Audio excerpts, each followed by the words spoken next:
The youngest son of the late Senator John McCain is endorsing Vice President Kamala Harris for president. Jimmy McCain says the incident last week involving Donald Trump's campaign staff at Arlington National Cemetery convinced him to switch affiliation from an independent to a Democrat and support Harris this fall.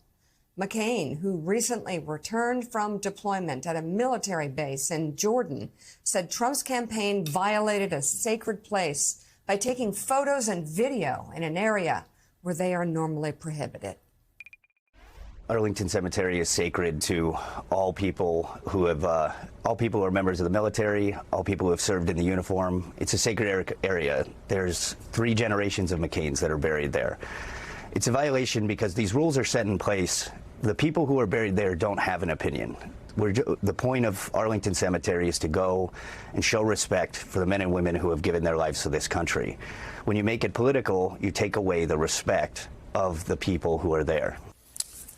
Peter Baker, that's Jimmy McCain, John McCain's son. We had Jeffrey Goldberg on yesterday talking about his new book, which kind of points to that McCain moment in July of 2015 as the canary in the coal mine, as a red flag, that he criticized the heroism and the service of John McCain. Most people thought that's it, especially inside a Republican primary. You don't do that, you're done. And he went on, of course, to become the nominee and then the president of the United States. So this is a little bit of a not surprising moment, perhaps, given the way that Donald Trump has talked about John McCain and his family, but notable nonetheless because Jimmy McCain, who served, also talks about the offense that he saw as a military family in not just what Donald Trump did at Arlington last week or his team did at Arlington last week, but over the last decade or so. Yeah, there's a disconnect between former President Trump and the culture of military service, right? He told John Kelly, his second chief of staff, when they visited John Kelly's son's grave, that he didn't understand what was in it for soldiers who went into combat. He said to Kelly, according to Kelly anyway, that those who went to war were suckers and losers. Of course, he's denied that. But President Trump did not go to war. He had bone spurs that were diagnosed in his feet by a podiatrist who apparently was doing a favor for his father to get out of service in Vietnam.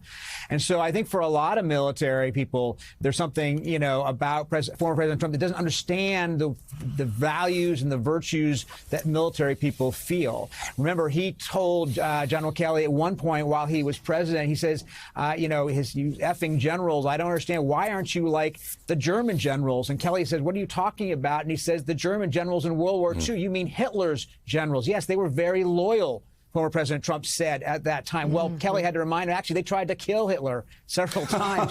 So, his idea of the military is that they are political and answer to him, that they are meant to be loyal servants of him. That is, of course, what Mark Milley, the Joint Chiefs Chairman, he appointed himself, resisted in those final months of the administration. In fact, he wrote a secret resignation letter. He was so upset at the way he saw Trump politicizing the military that he was going to step down, put the letter in a drawer and decided to stay. He says, I'm going to fight, he says, in order to keep Trump from abusing the power of the military for political purposes in those last days in office.